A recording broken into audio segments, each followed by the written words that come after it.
Hey, shalom. Can you guys hear me all right?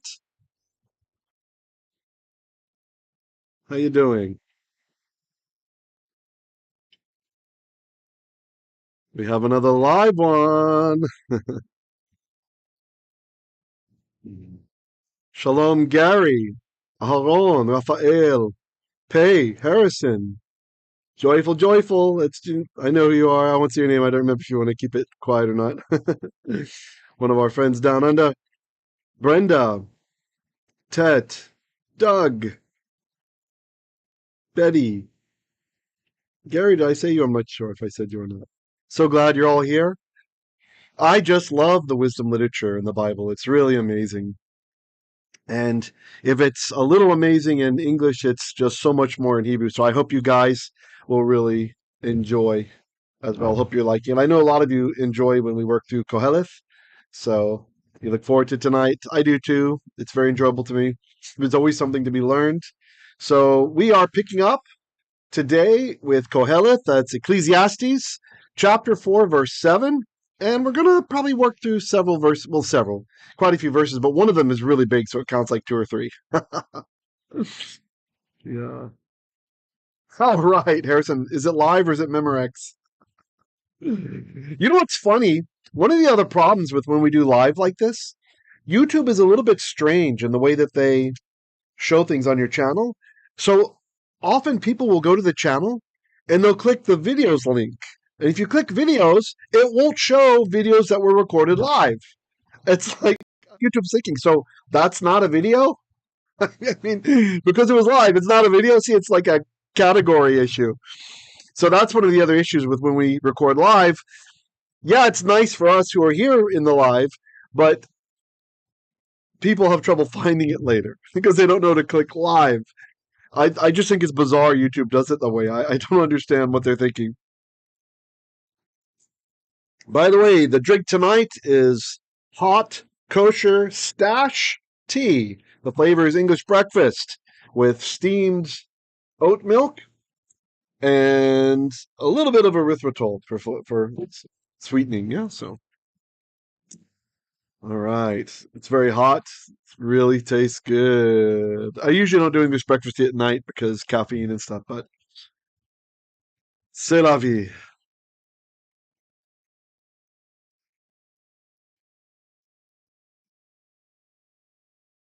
That's not a bad idea. Yeah, maybe, Brenda, I could do that. Public service announcement to make sure to check live. Yeah, that's probably a good idea to remind people to look over there. It's just weird that YouTube does it the way. I could see them calling the videos as pre-recorded or something like that, right? But why say video versus live? Because live's not a video. All right, let's get started. מודיעים אנחנו לפניך כי אנחנו יכולים ללמוד את דבריך היום הזה, את כתבי הקודש, אשר שלחת לנו ביד נביאך. כן יהי רצון כי אני יכול לדבר רק כי אתה רוצה עכשיו. תמלא את פי בדבריך, וגם אדוני תעזרנה את כל תלמידיי. תשלח נא את רוחך עלינו, אבא. אנחנו אוהבים אותך וגם את דברך. בזכות ישוע המשיח. All right, so here we go. Of course, antivirus comes up now. Well, I could do that, Gary. Gary says maybe republish his video. The problem is we lose all the live chats and we lose the stats we have. And with YouTube artificially suppressing our stats as it is, I really am hesitant to have a second video out there that is deprived of the initial viewing. You understand? I mean, they're already happy to chop it down in half or less. So I'd rather, as I shared with you guys recently. So yeah, that's what keeps me from doing that. All right, let's see. So here we are. This is from the Biblia Hebraica Stuttgartensia. Actually, Biblia Hebraica Quinta, sorry. The Quinta text, which is a newer critical edition, which is really cool. It references all the Dead Sea Scrolls and all that good stuff. So here we go. Let me go ahead and scan the first verse. Verse 7 is pretty short. This is QOHELETH chapter 4, verse 7. And it says, Veshavti ani va'e hevel tachat hashamesh. And here I've just written to the side here, shemesh is the word for sun, like the thing that's in the sky. And shamesh is just because we have this little guy here at the end. Hold on, I'm going to put my stylus. Oh,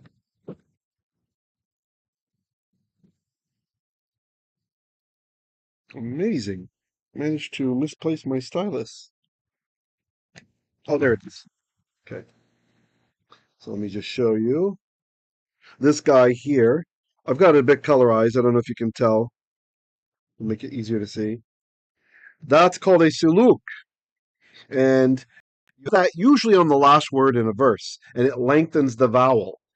This was part of the way that our ancestors memorized the text by having these umphs in the verse as you would recite it from memory.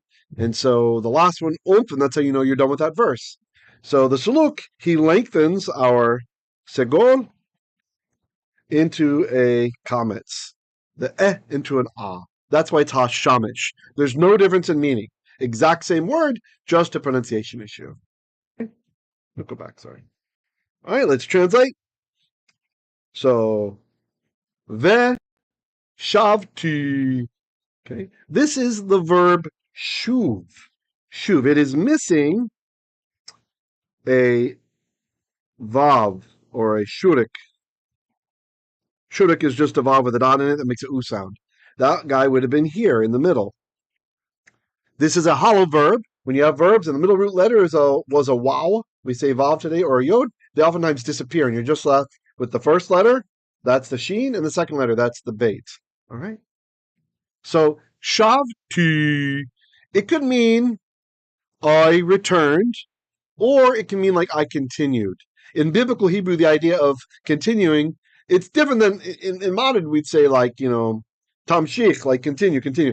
It's different though in the Bible. In the Bible, it's like I returned to what I was doing. You understand? So I continued it. Okay. Oh, you can actually say shovak also in modern Hebrew. So shavti, I returned. Veshavti, and I returned, or so I returned, or I continued. Ani, I. So now that's some special emphasis because we don't need to say I continued, do we? So this guy will be color to demonstrate its emphatic. Look, I'm done drawing. So I myself continued a. So this verb's easy. Reish aleph hey. That's to see.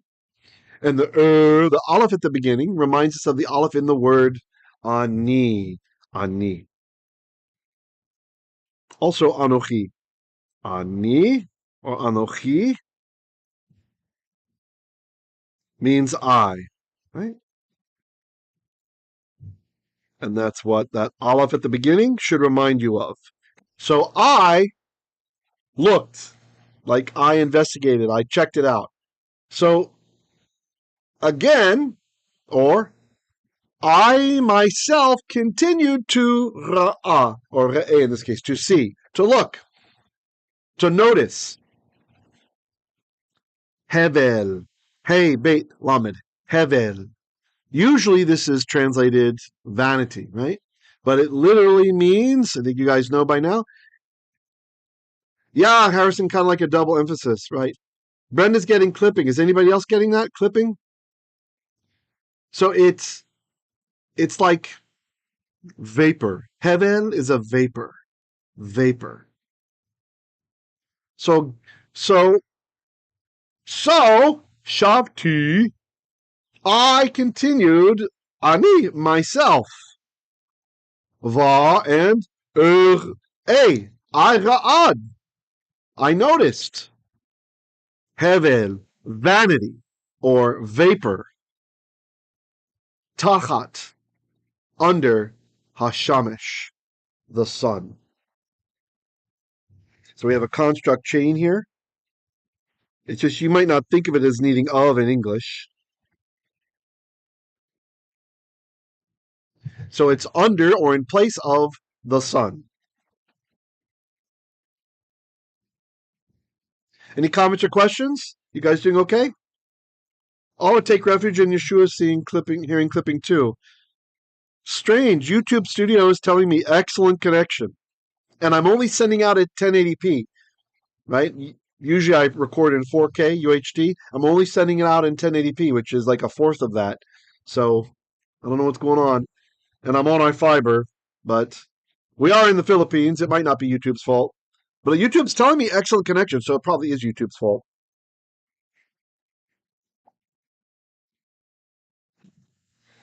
All right, hopefully that will get better.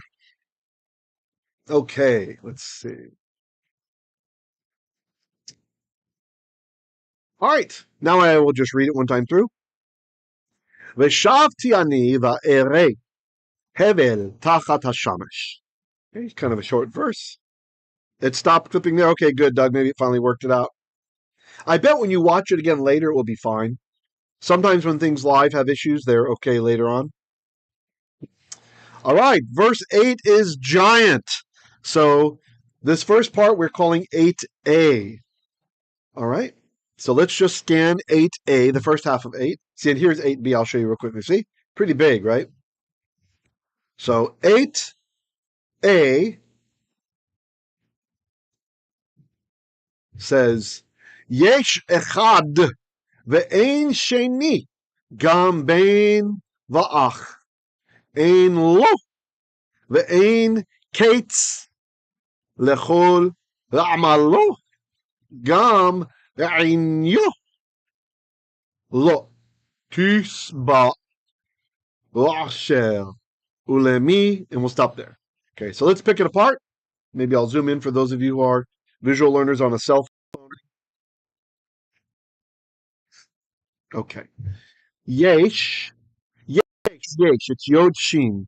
Yesh literally means exists. Exists. For the Russian speakers, there's a lot of Russian Jews out there. For the Russian speakers, it's the exact same thing as есть. Есть. Like exists. Exists. Like you could say, hey, do you have such and such? You know, у тебя есть что-нибудь? Da, есть. Yes, it exists. Same thing in Hebrew, yesh. So you can see how it came into Old Slavonic and then into Russian from actually Hebrew, from Hebrew. Yesh. Also, for anyone who's interested, in Russian they have a letter that looks like this. Let me show you. Look at that. Where do you think that came from? And it's an SH sound. Came from the Hebrew. Came from the Hebrew. All right. Okay. Yesh, there exists. Echad. Aleph, chet, dalet, just like we say in the Shema. Echad is one. There exists one. There is one. One person is what QOHELETH is talking about. Ve'ein sheini. When there is ein, aleph yod nun, ein means there is not or there are not. Sheini, a second one. So this is a circumstance where so far QOHELETH has been discussing all the labor you do, and someone later is just going to get it all, right? But now he's saying there's another example. Yesh echad ve'ein sheini. There is one where there is not a sheini. Shin, nun, yod, a second. There's not a second, like there's not another. Gam. Now, gam, usually we interpret that as also, but here it's just kind of like, it's really just emphasizing the situation. So maybe I won't translate that. I'll just circle it to remind, it's giving us some emphasis. It's saying, hey, okay, it's calling out. So, bein. Bein, beit nun, a son, va, and ach, aleph, chet, a brother. Ein, lo, the lamed is two, and the o is him. That means he hasn't. So, yesh echad ve'ein sheini, there is one, and without a second. A son, va, and the va feels like it's borrowing from the here. This is probably what we call a vav emphaticum. Or an ach, or a brother. So he doesn't even have a son or a brother. This other guy who's working and building up all of his ameil, all of his toil. Ein lo, he doesn't have. There is not him. Yesh and ein actually are polar opposites. Sometimes people like to memorize things in terms of antonyms. So yesh, and ein, those two guys are opposites. Yesh and ein.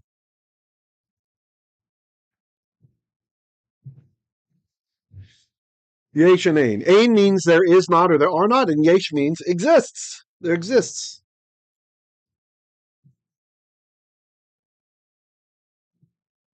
See what's happening over here in the chat? Anything I should repeat?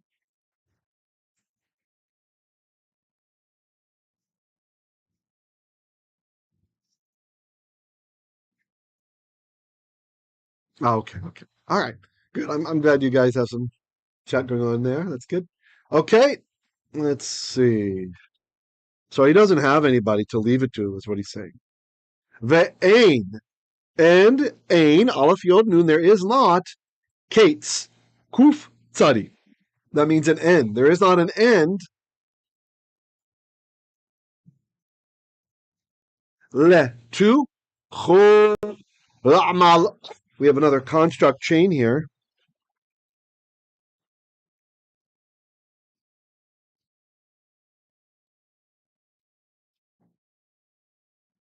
The lamed, le, that's 2.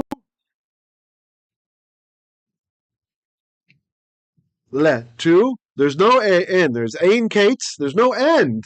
Le, 2. Chol, kaf lamed, chol.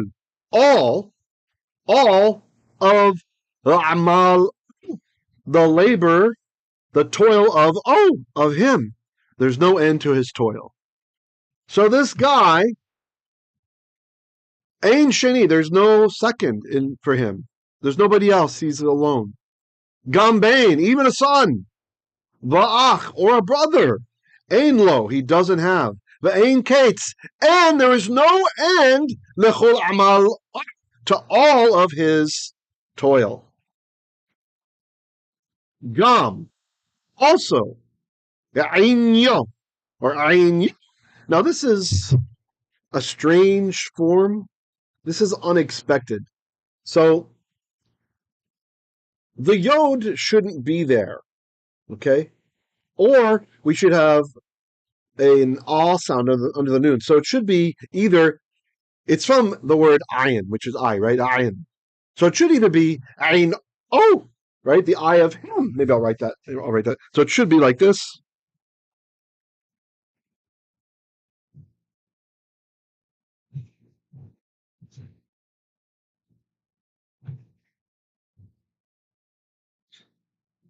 So we'd expect that, his eye, right? Or we would expect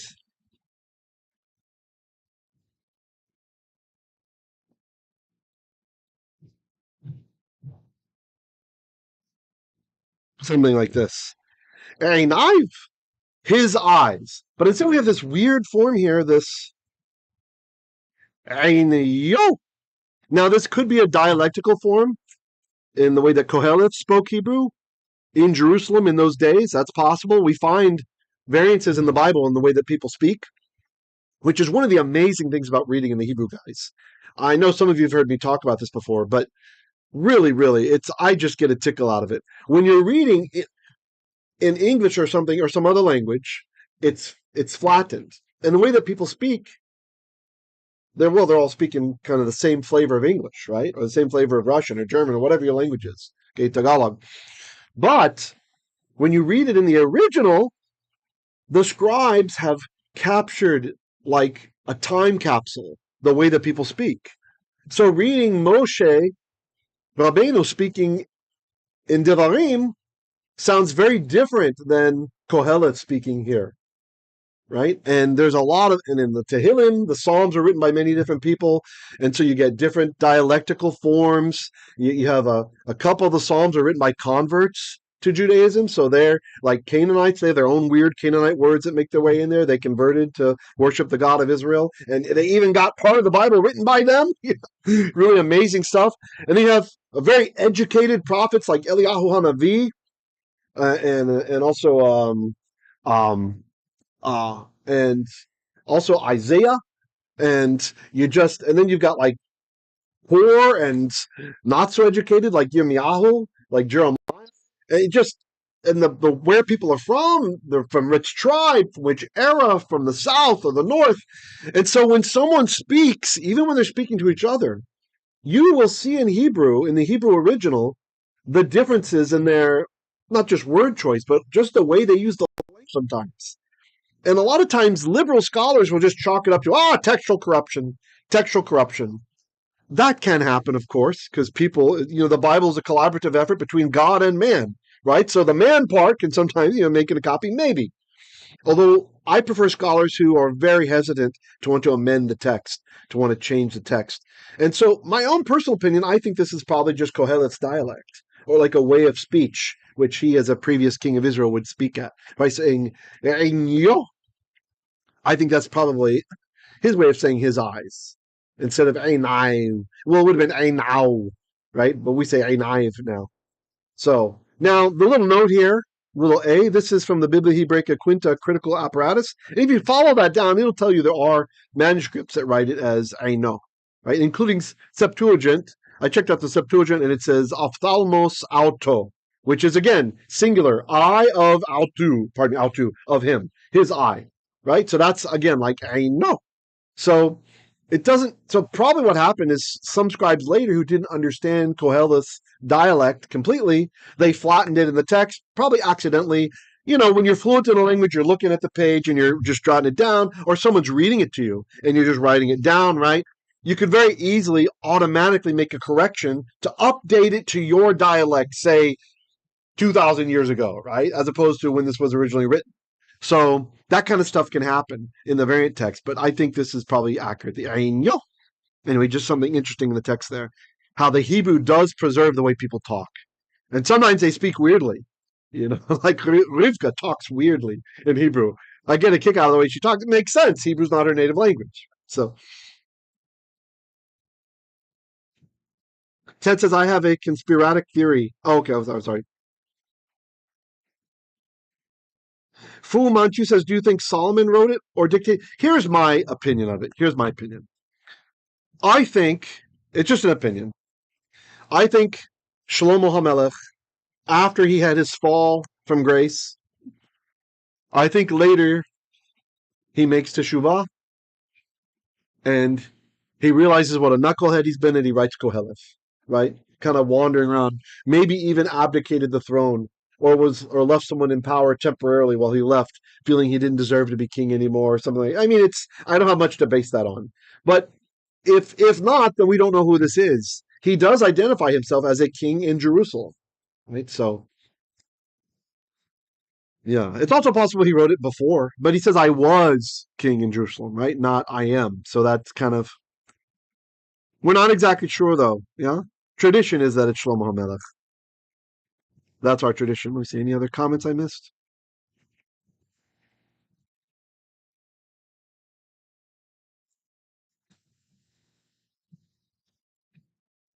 All right. Gam, still, eino, his eyes. This is the one who yesh, echad, bein, sheini. He's alone, right? Lo, lamed aleph. Lo, not tisba. So the verb is savra, seen, beit, ayin, which is to be satisfied. Don't confuse it with sheva, like seven, right? It's to be, or to swear an oath, nishba. So savra is to be satisfied. Siva. And the tav at the beginning, that can mean you or it can mean she.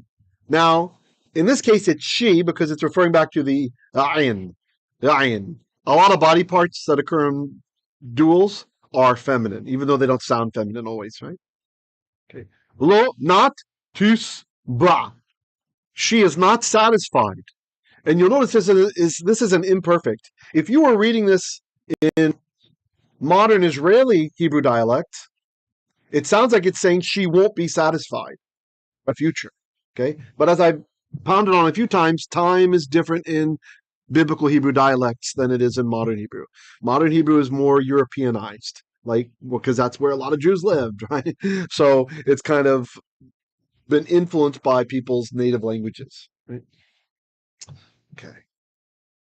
oser, oser, ayin, shin, resh, wealth. That's wealth. Okay. So even his eye, she is not satisfied, and we have to supply with oser, with wealth. Hey, shalom and tadasas, you made it great.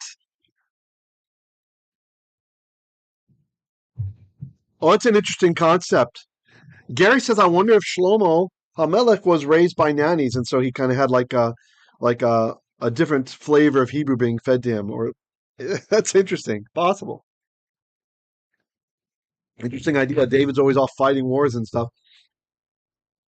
And we know that Bathsheba didn't even live with David, because what happens at the end of his life? She and Nathan Hanavi, Nathan Hanavi, they come to see him, right? Because his other son, Adoniah, is promoting himself as king, right? And so she bows down to King David, and he's like, "Oh, what do you need?" So they don't even live in the same house, right? So you can see Shlomo not being raised by the king as well, right? Having different speech patterns and a lot things like that. That's an interesting idea. Okay. Ulmi. And it's because of the bump shwa rule. There's a shwa under lamed, so it's and lamed to me. Me means who. So, and to whom? And to whom? Or so to whom? And then we'll go to the next one in a sec. All right. So let me read through again. This time you try to translate before I do.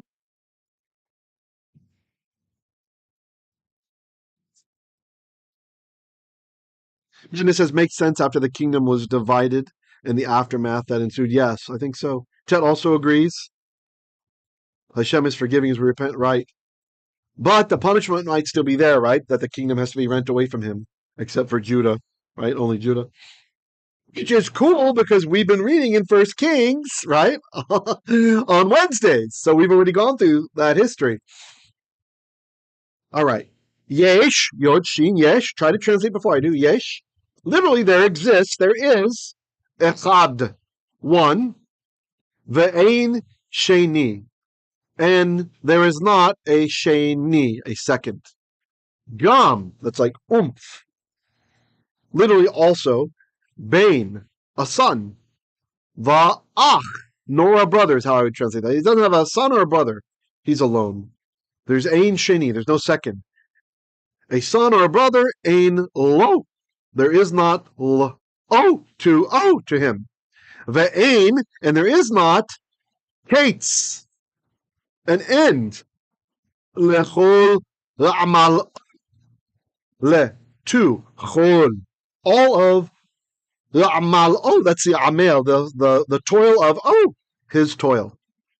Gam, also, or indeed, eino, which is probably eino in normal standard biblical Hebrew, or it could be einau, his eyes or his eye. Oh, okay, his eye makes more sense because we have a singular verb, right? Lo tisba is not satisfied, is not satiated. This word we usually use with food, with wealth. So he's working his whole life. He's working so hard. There's ein keitz. There's no end. The whole amalo to all of his labor. Okay, and he doesn't have someone to inherit from him, and he's not satisfied even with wealth. It's like, why is he toiling so hard? You see the point?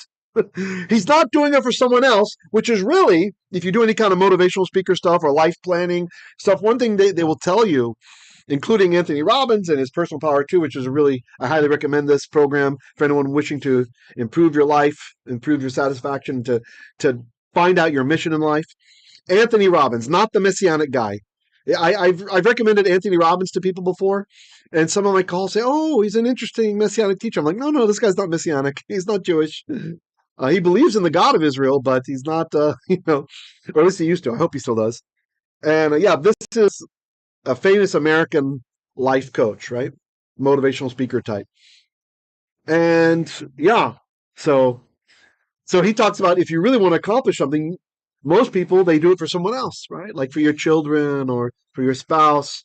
Of course, more metaphorically and directly for God, for the nation of Israel, right? For our brothers, et cetera, et cetera, et cetera. But this guy about whom QOHELETH is talking about right now, ain't sheini, there's no second, there's no other, there's nobody else in his life. He doesn't even have a bein or an ach.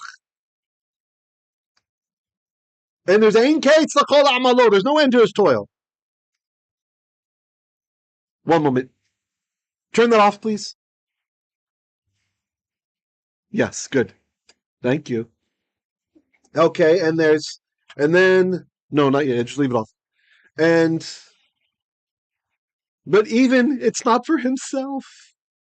Gam eino, even his eye, lo tisba, is not satisfied with the oser, with wealth. Ulmi, and to whom, or so to whom? Next, we'll go to 8b.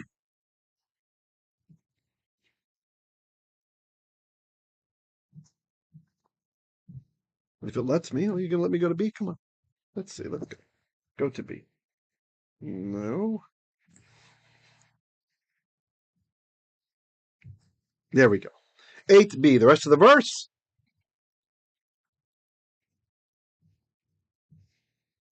Ani, I. Oh, actually, we'll scan it first. Ani, ameil, umchaseir et nafshi mitova, gam ze hevel, ve'inyan ra. Whew. Okay. Ani, aleph nun yod, I. Ameil, ayin mem lamed, labor or toil. Umchaseir et nafshi, and have caused to lack my soul, my life force. Mit tova, that's min tova, from goodness, from good things. By the way, you probably know this, a form of this word, the umchaseir here. Umchaseir is, we find it in Psalm 23, a version of this. What did it say? Adonai roi lo echsar. Adonai is roi, the shepherd of me. Lo, not echsar. I will not chasar. I will not lack. I will not lack. Okay, turn it back on now. Okay. You guys doing okay? So I have caused lack. I have caused, it's like I have deprived. Umchaseir et nafshi, my nefesh, my life force. Min, that's from mit tova, from good things, something from goodness. Gamze, also this is hevel, hey beit lamed, vapor or vanity. Ve'inyan ra, and in inyan, ayin nun yod nun, this is like a business, like an affair. Ra, resh, ayin. So we have here noun followed by adjective. Here is our noun.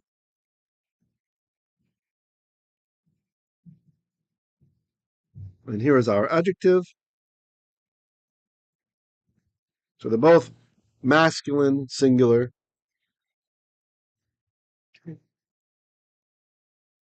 All right, go double, go double. Joyful, joyful. And then the very last word in the verse is who, he, which means is it, is it. Okay? So let's go through one more time, part B, and see if you get it. Ani, I, ameil, toiled, umchaseir, and have caused to lack, have deprived, et nafsh, that's the nefesh of my life.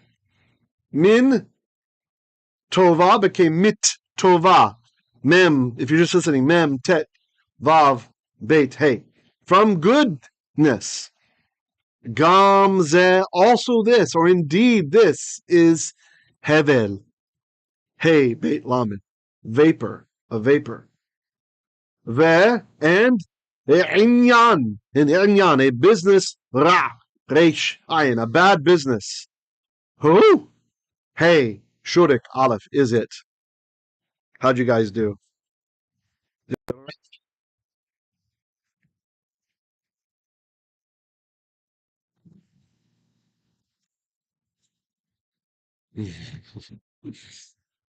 My observer is leaving. All right. One more verse. Let's do one more. It's not too long. Verse 9.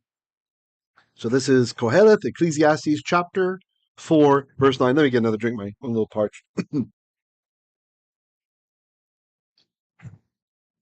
Feel a little hot. I'm sure the hot tea is not helping. We had a fan break, so I brought up my fan that's downstairs, upstairs.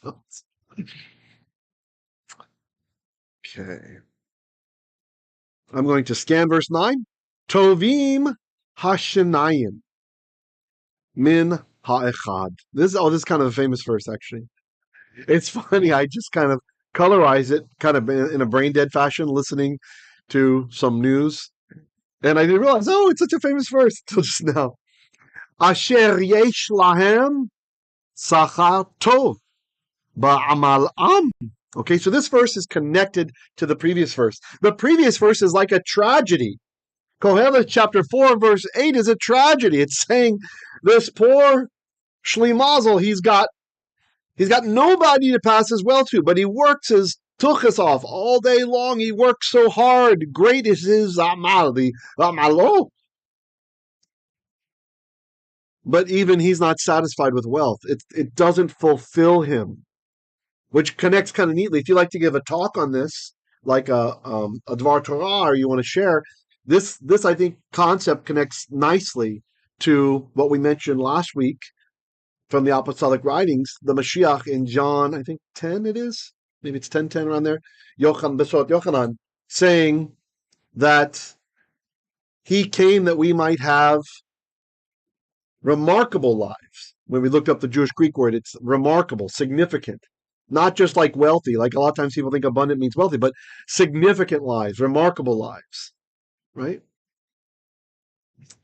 But that guy, even with all of his wealth, and he's all alone, it doesn't tisba, it doesn't satisfy his eye, right? It's not enough. Humans need more. Tovim. So this is the masculine plural. Just want to point that out for some of you who are starting to see the patterns. Maybe you're newer here. Tov is good, and im makes it plural. So you could say good things or goodness. A lot of times we can take a word in Hebrew and put it in the plural to get an abstract concept. An example I like to use is zaken, right? Is old or right? Old or an elder. And then when you put in the plural, zekanim, that means old age. You see, it becomes kind of abstract. So tovim is like goodness or good things. Or good are hashnayim. The two, like when there's two, right? We just had echad, the eino sheini, didn't have a second one. Now we have hashanim. Good are the two.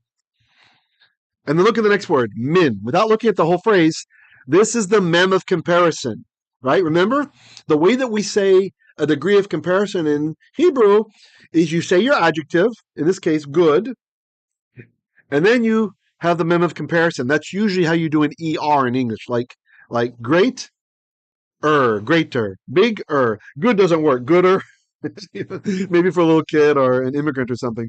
So better, tovim, better are hashanayim, the two, meaning the two people, min, than echad, the one.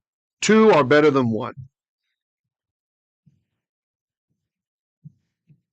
Asher, who, yesh, have, or exists, lahem, to them, sakhar, tov. And here we have, this is another noun followed by adjective example, right?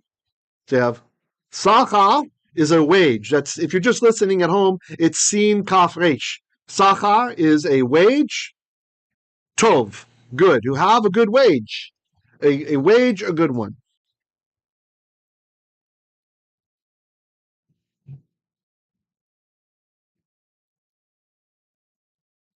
They have a good wage. Baamalam, in the toil of that's a mem sound, of them, in the toil of them, in their labor. And I just realized I got some weird flicker here. Why didn't I deal with that before?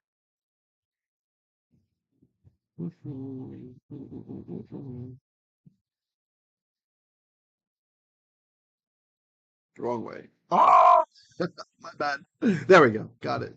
Knocked it out. All right. There's still something, whatever. I'll try not to fixate.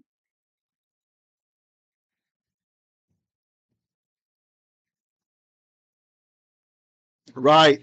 Personal gain is talking about we have a predicative nominative sentence here. And he's saying that the technical term for tovim here is predicative adjective. Thank you for that. Personal gain. Good. Okay. Now let's read through one more time. You try to translate if I do. Tovim. I'll be hyper literal. Good, or they good, goods. Hashanayim. The shanayim, the two, min, from echad, the one. Asher, who, yesh, have lahem, to them, whom they have, sakhar tov, a wage, a tov, a good one. Baamalam, in their labor. By the way, this is not the underneath here. The reason there's an underneath here is because we have the composite shwa under the ayin, the chataf patach, it's called. It looks like a shwa and there's a underneath. Well, beit usually likes to have a shwa, but you can't start a word with two shwas in a row. So he borrows the sound of this guy and he's no longer a shwa. That's what happens. Okay, how'd you guys do? Let me check on time. Looking pretty good. I think what we'll do is we'll just read through one more time all the verses we did today, maybe today by you where you're at, and then we'll be finished. Hold on. Before I chicken scratch up the whole screen. All right.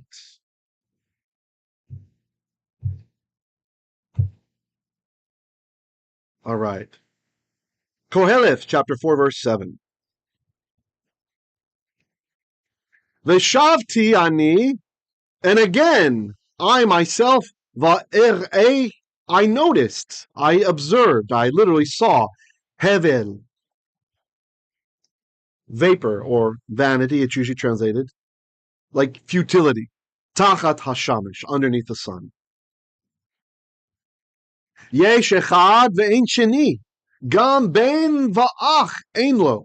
There is one, ve'ein sheini, and not a second. Gam bein, even a son, va'ach, or a brother, eino, there is not to him.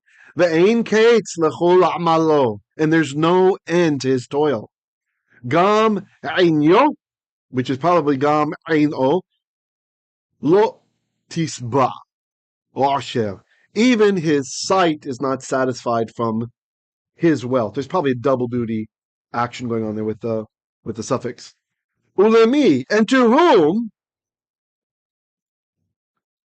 ani, I myself, or I, ameil, have labored. For whom have I labored? Ulmi, for whom? Instead of to whom, we should say, and for whom have I labored? Umchaseir, and deprived et nafshi, my soul, my life, mitova, from goodness, from good things. Gam ze hevel, even this is futility, a vapor.